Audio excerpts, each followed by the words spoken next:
Warning. Spoilers for No Way Home and The Batman. Hey, this is Batman, and welcome to the official podcast where we talk about Batman.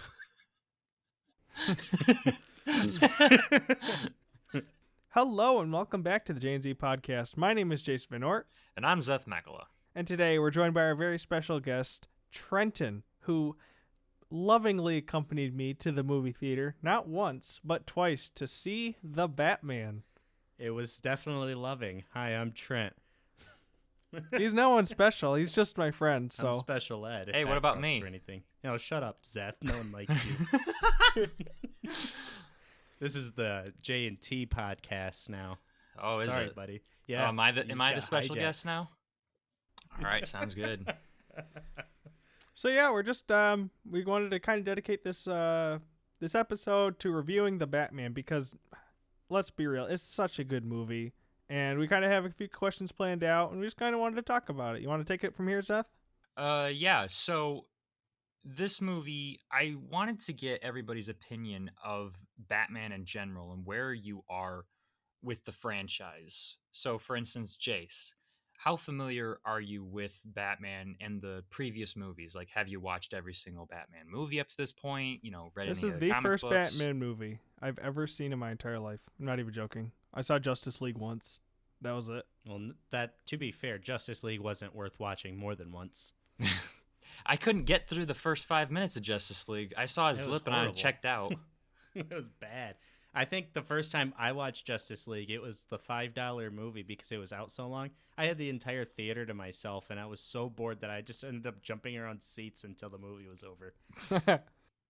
So Trent, how familiar are you with the franchise? Have you watched every movie, comic, etc., or what?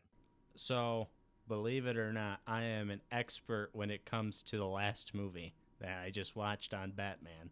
That is about it. Which watched- movie have you seen last? Batman and Robin? No, the Batman. Oh. That one. No. I watched the Dark Knight trilogy. I can't even remember, a few years ago. I just remember Batman Begins was really hard to sit through. The first half of the movie made me want to fall asleep every time I tried, and I did try like 3 times to get through Batman Begins. Okay. Other than that, I wouldn't say I have an over-experienced knowledge of Batman. I would say that I know who Batman is, and I understand that his parents are dead, and that every DC movie needs to stop showing it. Okay. Yeah, I don't you think, Seth? Don't you wish they took the Spider-Man approach with No Way Home and all that? Oh. They just skipped it? That would be completely great, except for they didn't, because the last movie, spoiler alert, Aunt May dies, just in a way different way. A way better way. They It didn't was- start was it out with definitely way Uncle better. Ben. It wasn't just Peter. We're getting ahead of ourselves, aren't we?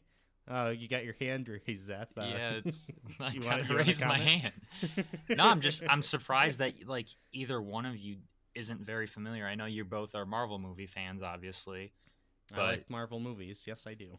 but I'm surprised that like none of you have really been DC fans. I mean, that's kind of a comic booky thing where, you know, usually if you like Marvel movies, you at least have given some DC films a chance.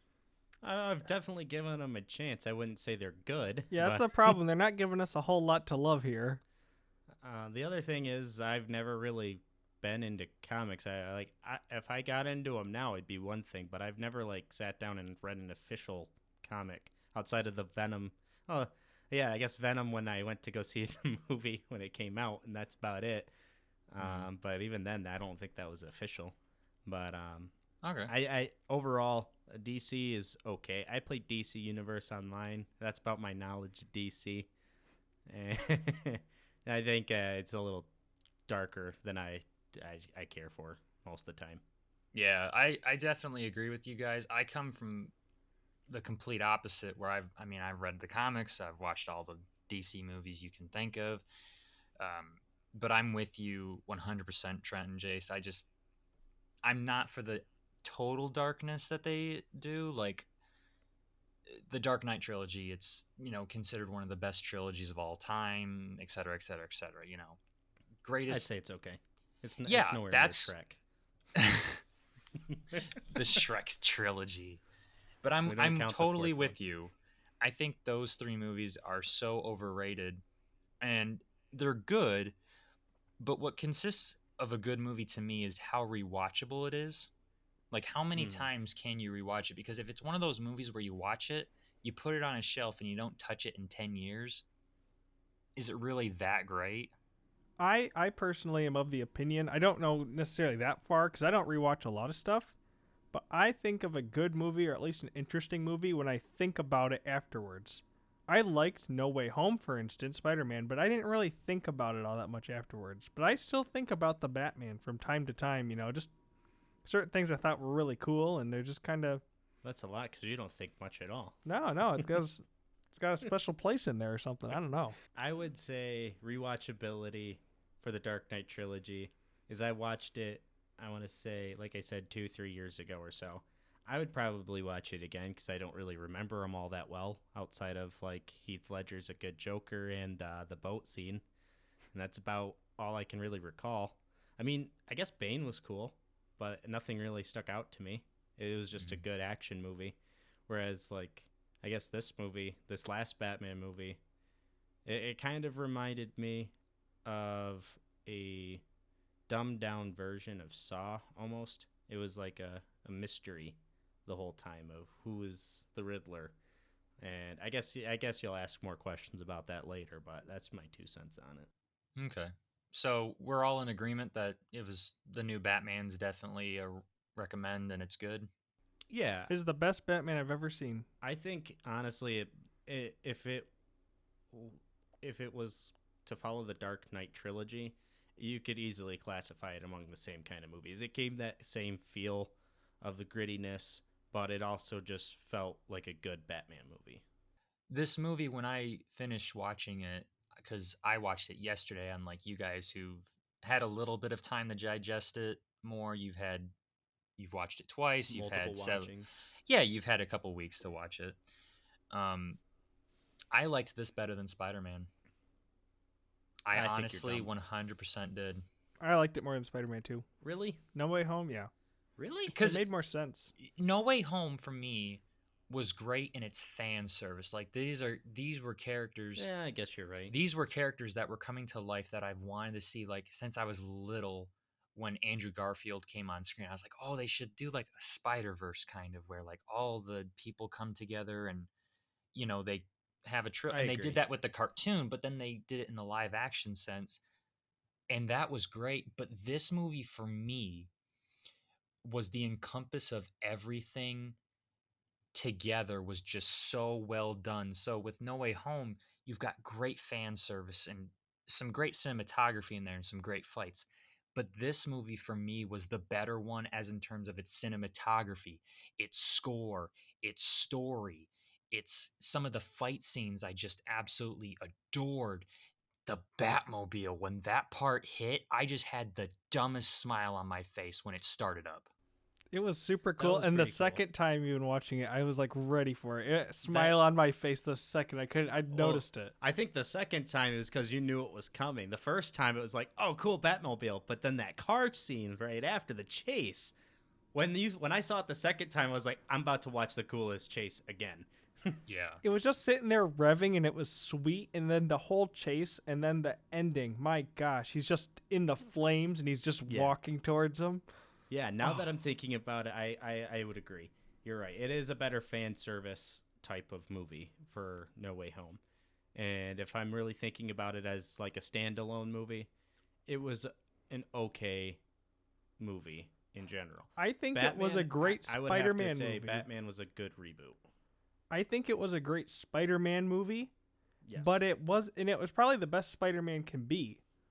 I would agree. But I kind of at this point prefer the other one. I felt like they kind of cheaped out a couple things in Spider-Man, whereas this Yeah. one felt very, very real. Like Mhm. Ned having his powers was kind of like a very convenient solution. Yeah. But you gave And it I'd a love pass it. because the fan service was so amazing. But Do I'm not saying get me with wrong, I this love that movie. was just great all the way through. My eyes, it takes a lot from me personally to have my eyes glued the entire time to a screen. There wasn't one point in this movie where I'm like, oh, this scene could have been sped up a little bit, or oh, this scene could have been slowed down. I would was agree with that. enthralled the entire time from start to finish. And I think truly, if you're not paying attention to that movie, you're gonna miss out on something that's gonna leave you clueless the whole rest of the movie. For me, like I loved the fact that you're dropped into this world. If this was more so a movie built for comic fans, I feel, because Yeah. with Spider-Man, you had to watch 15 different individual movies in order to get something like character motivations, what villains are up to and stuff.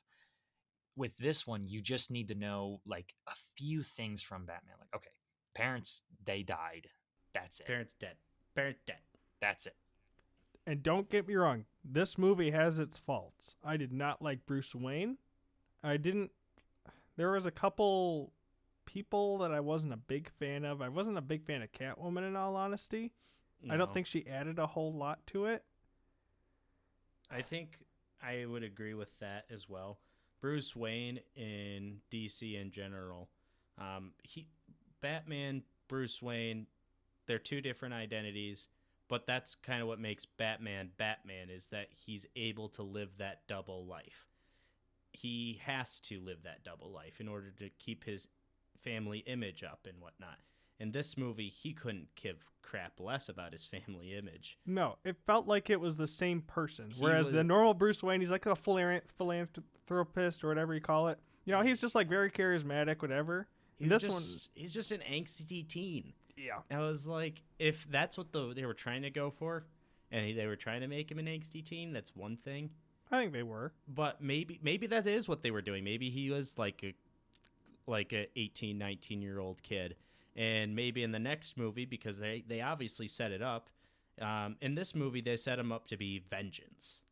Like, he didn't have the same goals, I think, as we see in other Batman movies, where he's trying to do it to clean up Gotham for the right reasons.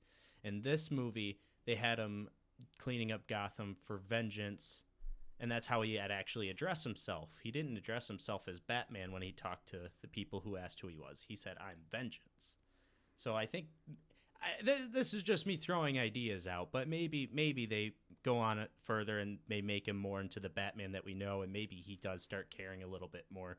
That was just what I hope. But overall, I would agree that he's not a great Bruce Wayne in this movie. I want to add real quick. I don't know how old he was when he started doing Batman stuff, but I believe they said in the movie that he's only been doing it for 2 years. Yeah. So he's very fresh. I'm going to throw my hat into the ring and say the complete opposite. I loved what they did with Catwoman. I loved what they did with Bruce Wayne. And my reasoning for that, well, just listen for a minute. Okay. This isn't, the one thing I was really scared of is the like emo angsty teen Bruce Wayne. And in my opinion, this is not that. In my opinion, this is just a man who doesn't care what he looks like. He gets himself looking nice. Like when he went to the funeral, he looked decent, but he looked like Bruce Could there. have used a haircut. Yeah. But like I said, this is a man, like when you're kind of groggy in the morning, like, do you honestly care like what you look like? This is a man like who stays up all night and he seemed is obsessed. well, yeah, but that's Batman. Like in the first 2 or 3 years or 5 years in the comics line, that's kind of who he was. Like, and I understand they're setting it up.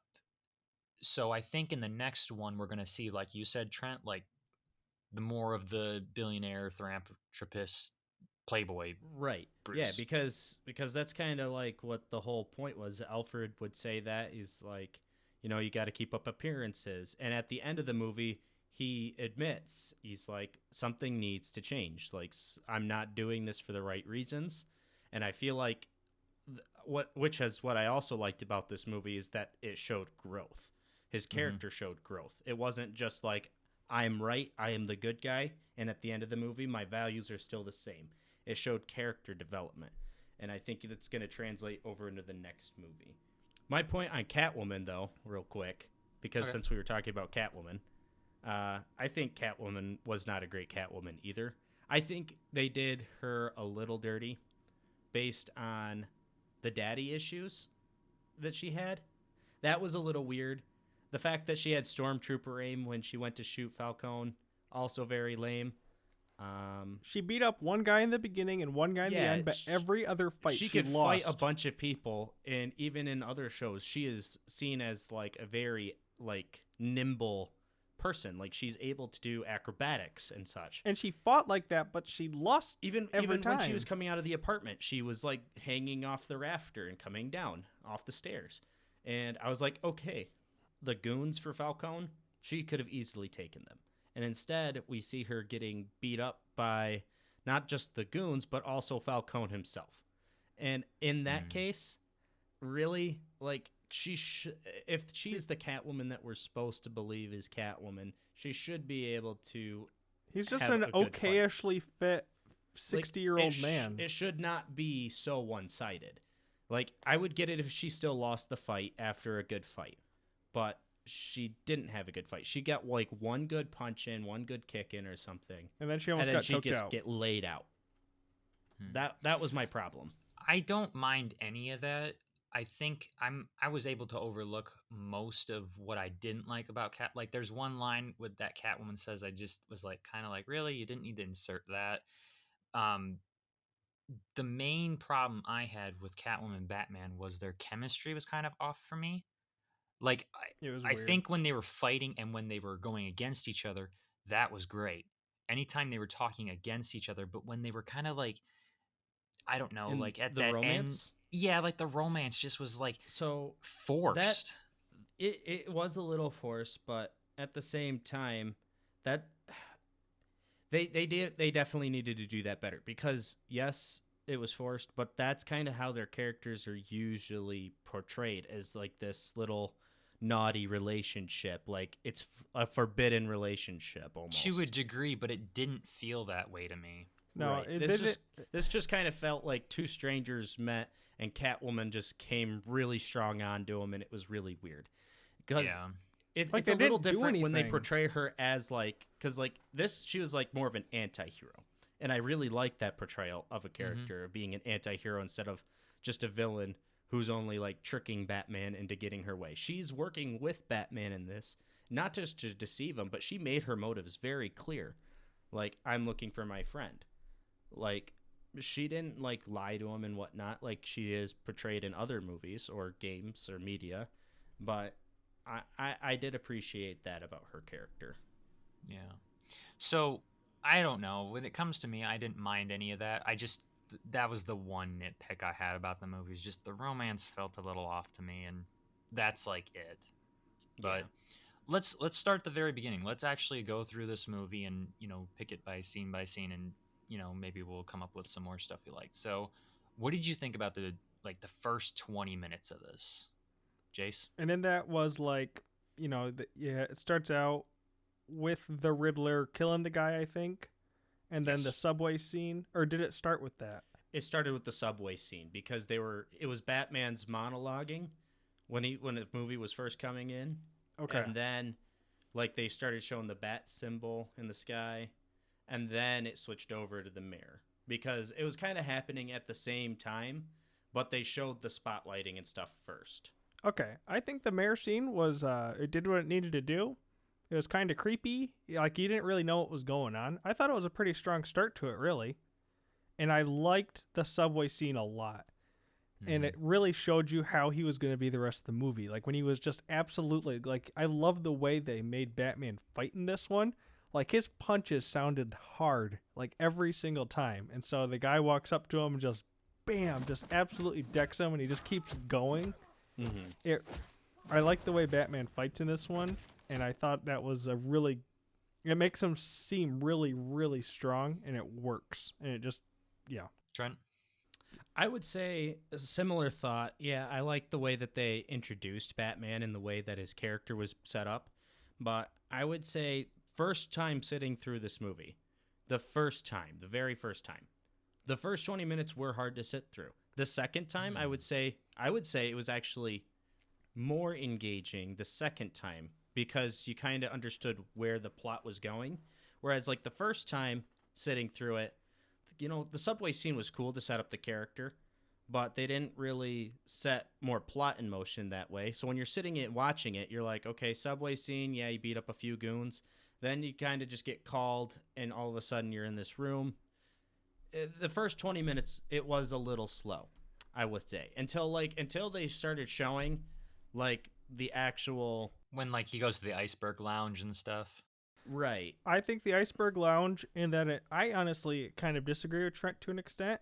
I think that it was great. Like, they had the guy with the pumpkin head mask who robbed the store. I think that was a great example, just Yeah. showing how scary Batman kind of was. Mm-hmm. I think, and I didn't mind the murder of the mayor.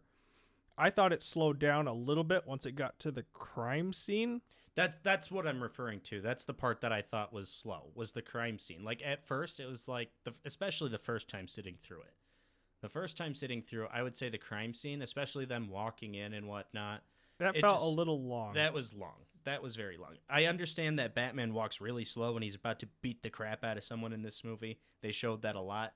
But he did not need to walk that slow going into the crime scene with Jim Gordon.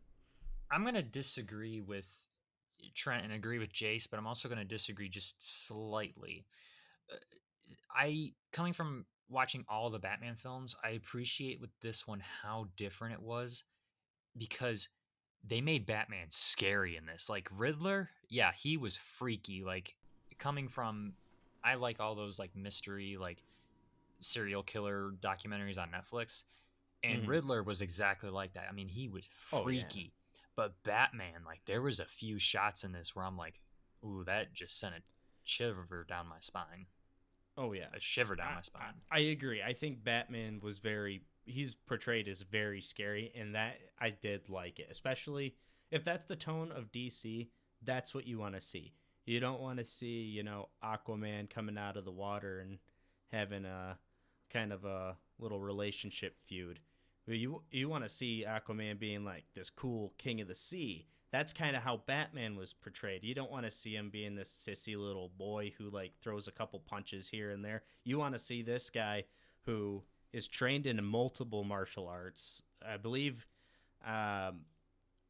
canonically, I don't know how you pronounce it, whatever it is. He was trained by Ra's al Ghul. Like, you want to see those results, and clearly they showed that this meant business. This wasn't just some like In this one, he was 1960s trained by Alfred. Batman. Really? Yeah, like, there's like a line in here that's like, oh, there's only so much I could teach you to fight, or something like that. And like everything But- else you learned was by but- yourself. Yeah, but that doesn't really throw the idea of Ra's al Ghul not being in the picture at all. True, That true. just that kind of just shows that he went and took things into his own hands and went to seek something else. I was really confused actually in the beginning, because, usually with films, maybe you have a kind of something to inch you into the movie. But what I loved about this was it just hits you. And it's so jarring because it goes DC logo, Warner Brothers, and then it just has like the Batman. It's all super quiet. And then all of a sudden you have like the part with Riddler, and he's looking through the binoculars and he's breathing really hard. Mm-hmm. And then that part scared me, because you have the part when the mayor's talking on the phone and the camera just kind of moves slowly and the man walks away, and then Riddler's like right dead behind him. Real was quick on that. Okay. Riddler, hands down, one of the most well-written villains Yep. in a while. Like Yep. Thanos was good because you had multiple films to set up his character. You had stuff to set up why his motive was. In this, the Riddler was written so well, and the way they portrayed his like riddles and stuff. Some of the riddles were a little meh. A lot of them, though, throughout the movie was like, wow, like he is definitely showing why he's doing it. Like all his crimes that he committed throughout the movie, it was backed by his same reasoning of why he was doing this. It wasn't just He was consistent, and he I was wasn't so being a villain to worried. be a villain. I was so worried about how they were going to do Riddler, because it just didn't whenever I think of Batman villains, I do not think of Riddler. You think Jim Carrey in the green question mark suit. Yeah, riddle me this. That's like, how do you make that cool? But they totally overhauled him, but still kind of kept his way of doing things, I guess. Intelligence. His intelligence. It's just in a very different package. I liked it. And the one thing I was really surprised by, I'm definitely with you guys. Like, this is the well written character and everything. The one thing that surprised me was he actually doesn't have that much screen time. No. Like, No, he's not in the movie. I mean, you besides, see him once, but you see him a couple times, like on those weird live streams he does on the social media platforms, Mm-hmm. and then the parts when he's in the jail. But that's like, I mean, if you probably tallied it up, it's like 20 minutes. So like, they do a really good job of not showing him, but he's still like, when you think of Riddler, like it still like scares you to think about it. Gosh, it was like, yeah, the whole time. I was like, I didn't even need to have to see the Riddler the whole time. Just the fact that those puzzles were the way that they were portrayed and the way that they executed it, beautiful. Absolutely beautiful. I 100% agree with you, buddy. So moving on, so we come to the point when the mayor's murdered, and you start to have more of these people are getting more concerned, and that leads to the confrontation with Batman going to the Penguin and Catwoman. What did you guys think of Colin that was Colin Farrell. What do you think of him as the Penguin? he was a good Penguin. I think he was a good Penguin as well. I don't really know much about the Penguin. The only exposure I really have to the Penguin is probably from the Gotham show. And even then, I didn't really watch too much of that.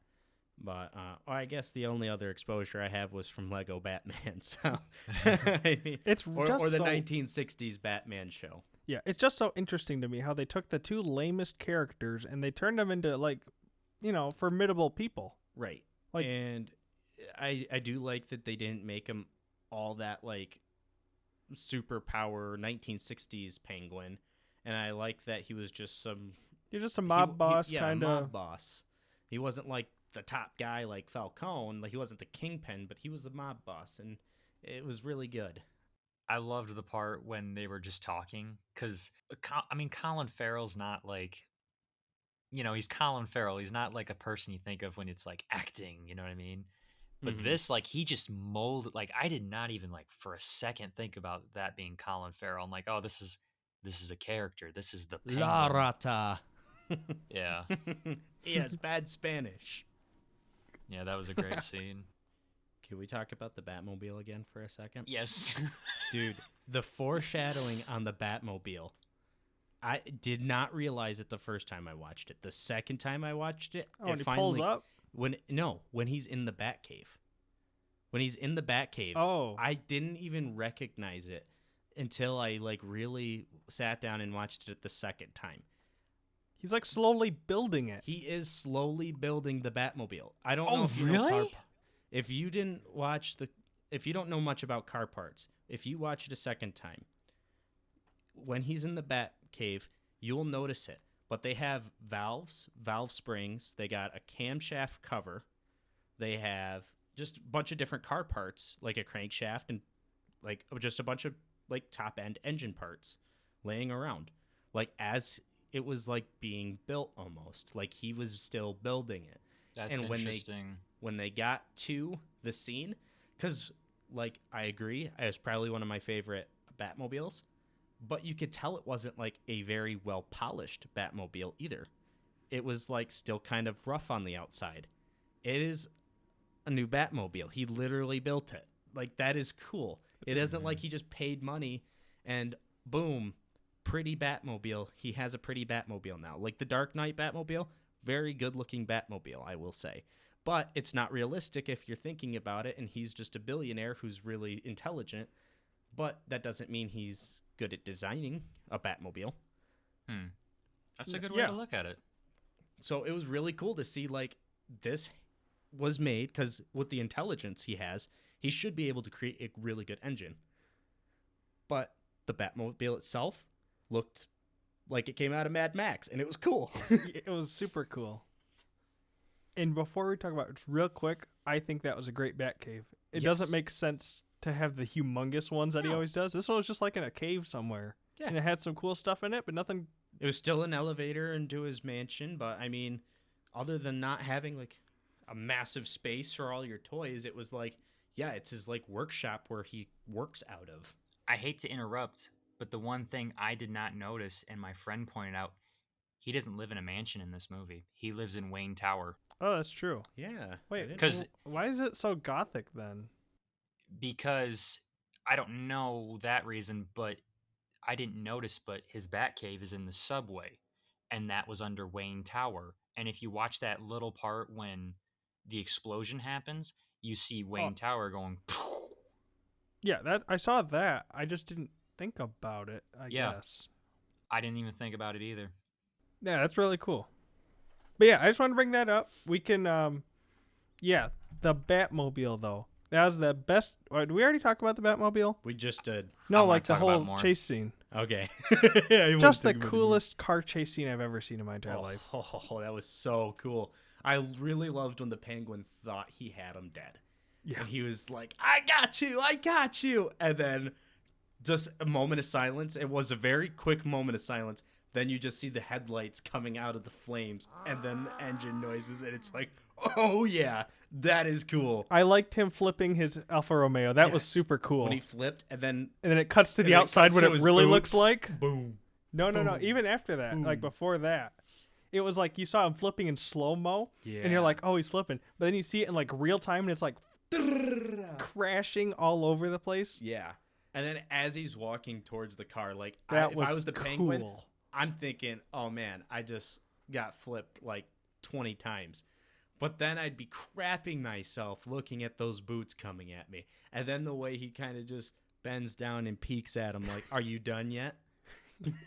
The one That was thing I hilarious. loved more than anything about that scene was, yes, the whole scene just had, I had the dumbest, I was laughing when that scene, I was just like, yes, I was ready to jump out of my seat and start clapping. But the beginning of it, when the Batmobile, like its flame starts up and it literally screams, and then the car starts revving like a muscle, like I was just like, that's awesome. Because I was starting to think, because this movie's so memorable with so many things. Like you remember how the Batmobile sounds. Do you remember how any of the other ones sounded? No. Do you remember the Just soundtrack from mostly any of the other turbos. ones? No. Maybe the Danny Elfman one, because that's the main Batman theme. But other than that, like, So what not about the really. 1960s like not cartoon, but the 1960s live action? Yeah, to a degree, but it wasn't used. It just wasn't used as prominent in this. And when I heard the Batmobile, I was like, yeah, this is my favorite iteration of the character. That was about the best sound design I've heard in a long time for vehicles. It definitely like I think what made it just stand out was how much of a vehicle it sounded like, honestly, because most of the other Batman movies that I think of, it doesn't sound like just an engine going at full speed. It just sounds kind of like a turbo going or a jet. This is like, oh my gosh, that is like that.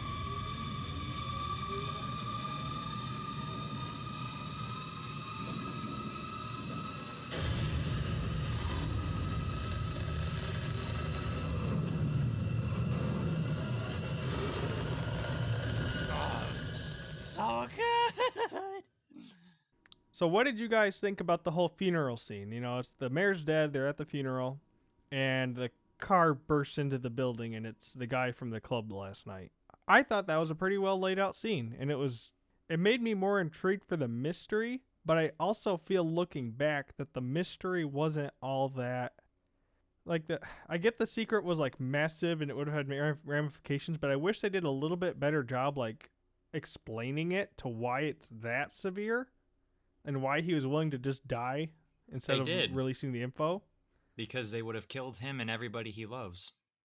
I know. It's just that the whole like corruption was a little bit blurry on me. Like I couldn't quite follow it the same way. I get it. It was Falcone, right? And then he was kind of... You didn't understand what was going on as far as like the corruption, because I thought it actually fit really well. I got it for the most part. What the only thing that I think didn't fit well was they didn't show a whole lot of dirty cops. They No. talked a lot about dirty cops. The only time they but showed it didn't was in that show- nightclub. Yeah, that's it. They didn't show them actually committing these bad acts. They only just talked about their bad acts and their crimes. But they never Yeah. really like I guess that was to show just how hidden they were about it. And that's sneaky. kind of a lame excuse out of it though. I mean, I get it. The movie is already 3 hours long and whatnot, but if that's really what part of like his like drive was, then they should have showed a little bit more of it. Like maybe like a cop messing up some of the evidence at one of the crime scenes, or No, they seem to do their job actually really well yeah, that's what I'm saying. for is being like, directly tied to the. and I at don't the know. end when everyone's like getting ready to arrest Falcone, he's like, "Don't you know you work for me?" And then they had like pretty much an entire police force right there. It's like not everyone works for you. Okay, where's the Mhm. guys that do? Why are they Yeah, not like it seemed standing like- up for you? Yeah, it was very confusing. I was not expecting that many police officers to not be. Like, it seemed like the whole thing was corrupt, absolutely everybody, and then there's like a whole mess of officers. But that's just a little nitpick to me. Yeah, I mean that I guess that was my only complaint about the quote unquote corruption, because the rest of it did make sense as far as like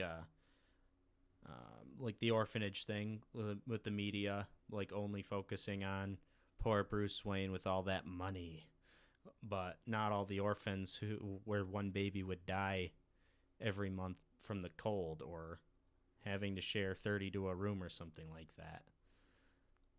But the police, like I said, I think that's my only complaint about the quote unquote corruption. I thought that the reveal of the Riddler was the better was a better ending point. I know it's not a better ending. Like, it wouldn't make sense to end it there. But I almost feel like the ending, like the whole shootout at the mayor's, whatever it's called, because it's the mayor-elect and they were signing her into office. I wasn't like the biggest fan. Like, it was just fine as an ending when the water was coming in. I guess like my thing about the mayor thing is there was only 2 people going up for mayor, and yeah, she was going to win because he killed the other mayor. So Yeah, who else was in the running? that They didn't wasn't show that who wasn't else it. was in the That's the running. whole thing, that she won. Yeah, and he said she's going to win. Yeah, because you killed the other candidate. Yeah, Mhm. but And okay, you know what? I'm getting change- ahead. I thought that the whole Riddler thing, like, it was very confusing in a good way. Like, he just let himself be caught, and you're like, why would he do that? He's a smart guy. And that was part of his plan all along, which is kind of cool. It was cool to see how he manipulated Batman. If you go back and think about it. Well, yeah, even like without having to go back and think about it, just at that scene where he thought Batman got that final clue about the water. It was about the tool. Yeah, but the fact that he didn't get it and he thought he did, and when he was talking to him was like, "Oh yeah, you got it. Like, we did this together." He's like, "What are you talking about? We didn't do this together." And it was a really cool way to kind of twist Batman to do his will. Just like he said, he's like, "I have the brains, you have the brawn, and I was able to have you do what I couldn't." What do you think, Zeth? I loved the reveal for the Riddler because it felt so anticlimactic. Like, you're expecting. I don't know what people are. You're expecting it all to happen when they caught him, but he was just having coffee. No, here's the thing. As far as like the character, You're expecting, like, it's kind of like his voice too when you actually hear him without like the craziness. He kind you're of talking sounds his just. physical appearance. Yes, I'm talking both his verbal and his physical appearance, because when he's going crazy, that's when he's scary. But when he's talking really normal, it's like, He's just kind of a nerd. yeah, he's kind of like normal. And he looks like Bubbles from the Trailer Park Boys. Yeah, he looks when it's revealed and he turns around and it's just like a normal looking guy. You're like, Oh, where is he? what? You got the wrong guy. Yeah, you're that was funny. it's- Everyone's like surrounded him with the guns and everything. He's like, "I just ordered a pumpkin pie," and he got slammed down. But like, I'm saying, like, you know how like usually like with crime thrillers or like even like something like those cop shows, and like they're like, oh yeah, this guy is a sick freak and stuff, and they show the guy and it's like, oh yeah, he's a sick freak. This guy was like normal looking, so when they catch him, it's like it kind of gives you a bad feeling. Like, I don't know how to describe it. I agree. It was like so anticlimactic, and it gave you a bad feeling. Like, oh, what's going on next? Right, because it wasn't like, oh, you caught me, I'm done. It was like, oh, you caught me. That's not exactly the scary person I was thinking, but also he doesn't seem to like whatever. And then when he gave that grin at the end, you knew it. Mm-hmm. I That was kind a of freaky wish. grin. There's part of me, and I think I figured it out. I kind of wish they ended it, because though, if you think about it, and I've seen this, the entire time Batman's never really able to do anything. In fact, he kind of helps on accident. Even at the end, the walls still break. The mayor still gets shot. Well, they that's did all kinda they the could point. do. That was kind of the whole point, was that I kind to of solve wish. the crime, he had to play the Riddler's game in order to figure out who the Riddler was. And that they were trying to find clues in order to do that. But the fact that the Riddler, that's what he wanted him to do, and he manipulated him and told him, we did this together. And that's why Batman's like, we didn't do this together. He's like, yeah, we did. I had you help me. I'm just saying, Yeah. I wish it ended worse. I wish that there was nothing Batman could have done. Like, I wish he didn't show up to the place at all. It just, everything happened and went wrong, and he wasn't able to stop it. But to be fair, like, even if he did pull that thing up, the first stop he made was to Arkham Asylum, and then it happened like shortly after they went off, right? They went to Arkham Asylum. He Arkham went Asylum back. and then back, but by then, could he have really disabled all of those bombs? There were 7 trucks along the bay, and they were unmarked. That's what I was saying. I wish that they started blowing up while he was at Arkham, and he had to rush back. And I could see the twist. Like, the twist wouldn't be as effective to pull it up, the carpet thing from the beginning. But I agree. They should not have like went back, now that I think about it, and they shouldn't have been like, oh, this is what's going to happen, because the Riddler's plan was for Batman to be right there when they went off, so that way they could watch it together. And I would have been like, it's already too late, and they just go in the distance, boom, boom, boom, boom, that's boom. how it should have happened. Because and then still the had 'em outcome go, wouldn't boom, change. Boom, boom. But without what him saying, like, we didn't do this together, not understanding what it was, you wouldn't have got that freaky scene with him going, no, no, no, and him really going crazy. Yeah, that I loved. We would have not seen that part of the Riddler right there. I know. I I have mixed feelings loved- about it. I loved that, because that to me really gave the It gave like- the insanity.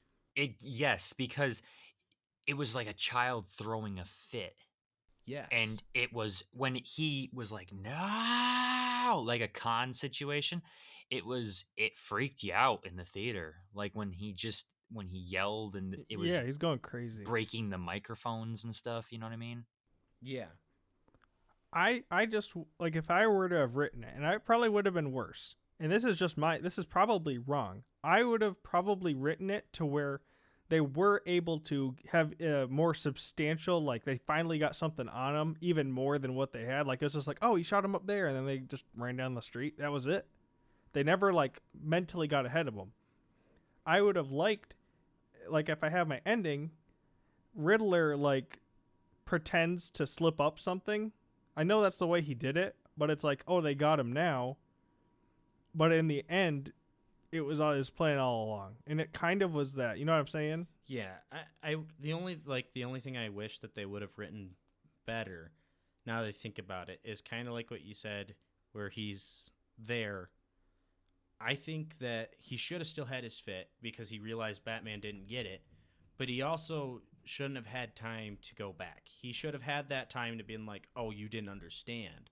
But you should have also realized it's still too late because you're here right now. Just like I think that would have just been the littlest bit better, and it would have played out exactly. He could have still gone back, saved the people, but if the bombs exploded while he was still there, he should have saved the people regardless. But the fact that he had enough time to go back to that apartment and figure out what was happening, that felt unnecessary. I feel like they could have, and I don't know if it'd be better or not, but they could have could have put showed that it. carpet thing after the fact. Right. They could have showed it as either him going and looking at it, or they could have showed it as a flashback of him setting it up and talking about it like he did on his stream. Yeah. What do you think about that, Zeth? I really can't complain. I mean, I've only seen it twice, so I don't, or not twice. I've only seen it the one time, so I'll disagree on this. I mean, you guys have seen it twice, but I mean, I really can't complain about it. I mean, I think it was fine, and I really love the ending because usually with superhero endings, it's kind of cliche now that you have the part where the villain's there and the hero's there and they have the big fight. That's not the case here. The ending was just him rescuing people, and I loved that. I mean, I agree with that. you have the scene where he's fighting all the goons, and that part, ooh, it was so good. I agree because, like, there wouldn't need to be this fight of the good guy and bad guy. The Riddler is too weak. He said that, in fact, in the movie, just that he needed Batman in order to do these things. Otherwise, the Riddler would have done it himself. He wouldn't have needed Batman. There would be no point for Batman to be in there. Mm-hmm. The fact that it was all more of a mental game really proved true to being a Riddler character. Like, even in other media, I don't really think the Riddler is all that strong. No. He is just very intelligent and knows how to play his cards right.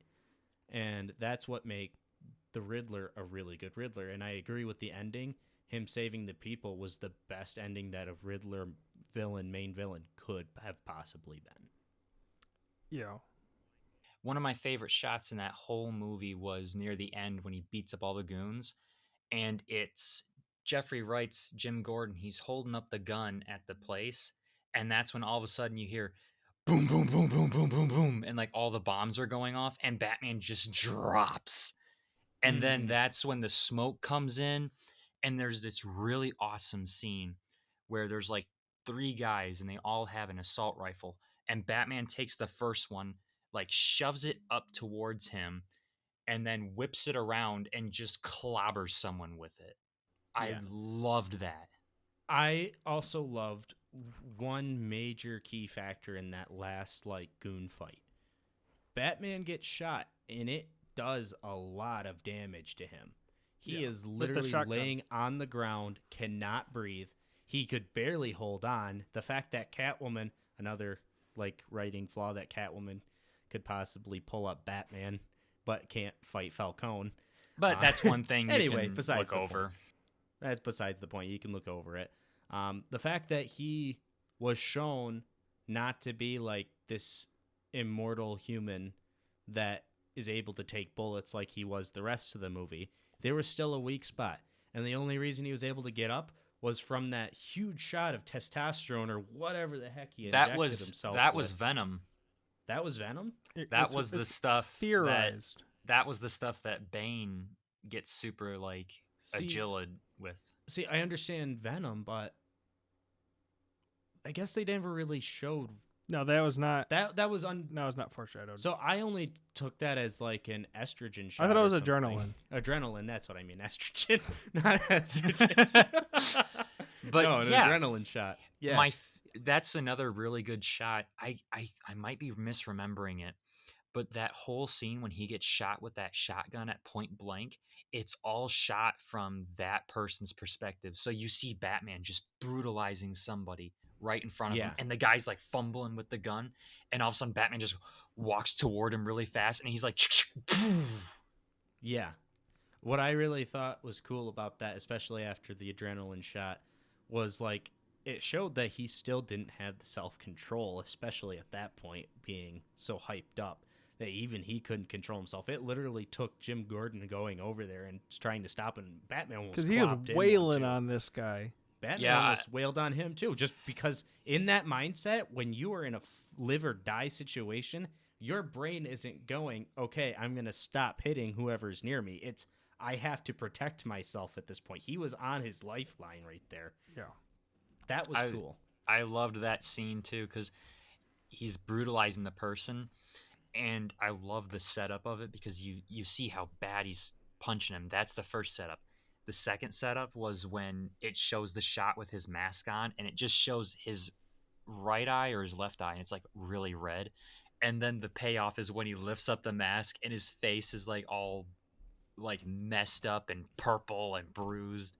Yeah. I loved it. Again, looping back around to the vengeance thing. Right there, the goon said when they asked him who he was, I am vengeance. It was like that kind of stopped Batman in his tracks, and he literally turned back because he realized, too, at that point, that he's also fighting for that same cause, and it's not the right cause. That was cool. And one last cool scene I really liked, I think it was back in the club, was when the power was out.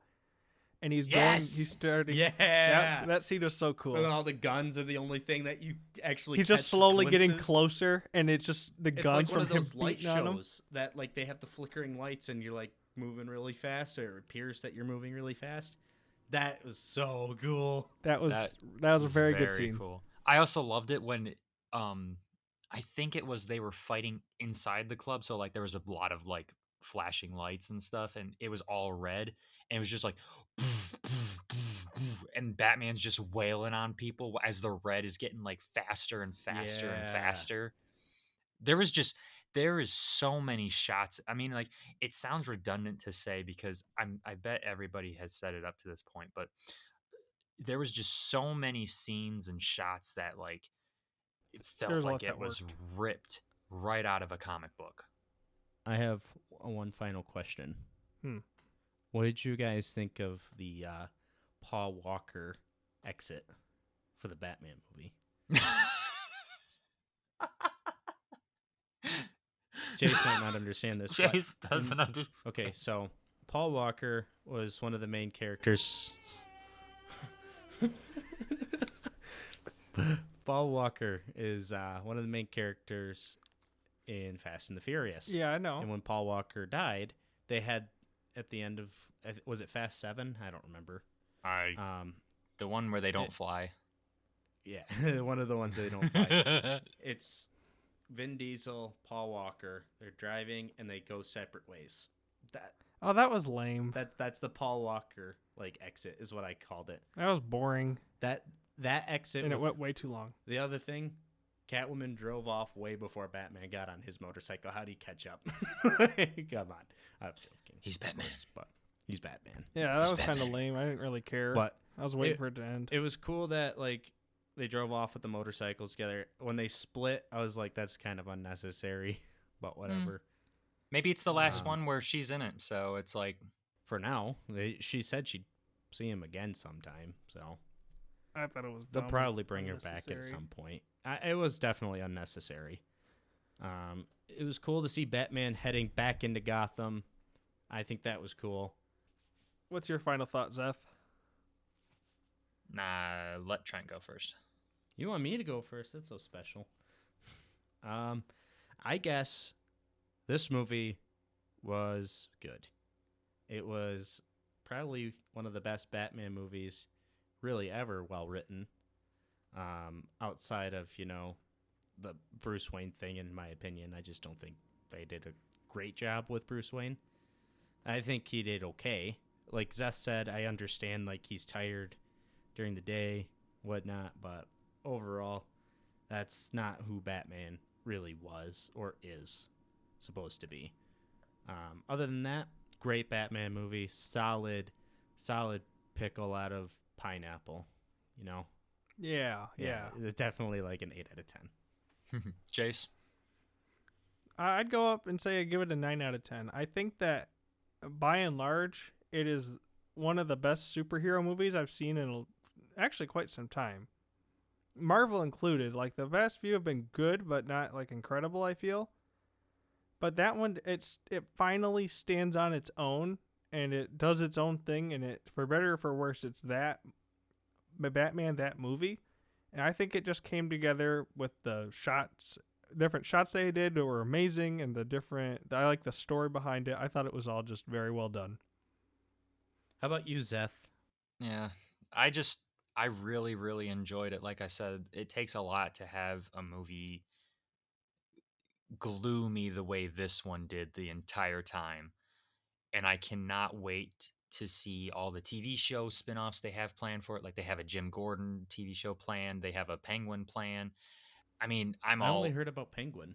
I didn't know they were making a Jim Gordon one. That's kind of cool. Yeah, it's like called Gotham PD.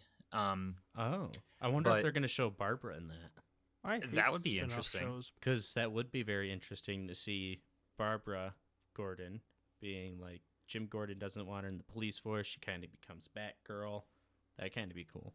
I was so amazed at this because this was the first movie that surprised me in a long time.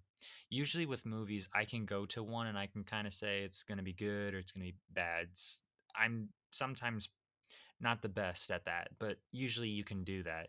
This was the first movie where I walked in, I'm like, it's going to be good. But I walked out I'll give it a 10 out of 10. I think it was just every single scene. There's just like 2 things that I just didn't quite get me. And it was just that romance part. Other than that, I'm all for it. The soundtrack was amazing. The shots were amazing. Everything captured me. I cannot wait to rewatch this on 4K DVD. I completely agree. And with with expectations going into the movie, me personally, I was like, this could be a good Batman. It could be a bad Batman. I don't have expectations when I go see movies anymore. It just saves me the trouble of hating a movie. But the thing is, a lot of people thought it was going to be bad because Twilight Boy was in it. And Twilight Boy was going to be Batman. No. And honestly, a lot of people didn't like that idea. A lot of people that I talked to about that was like not excited for him to be Batman. It's because all they know him for is the Twilight films. Exactly. That's after what I'm saying. Twilight, he did 15 indie films and like B movies, but they've all he did gotten B movies like Jerry Seinfeld.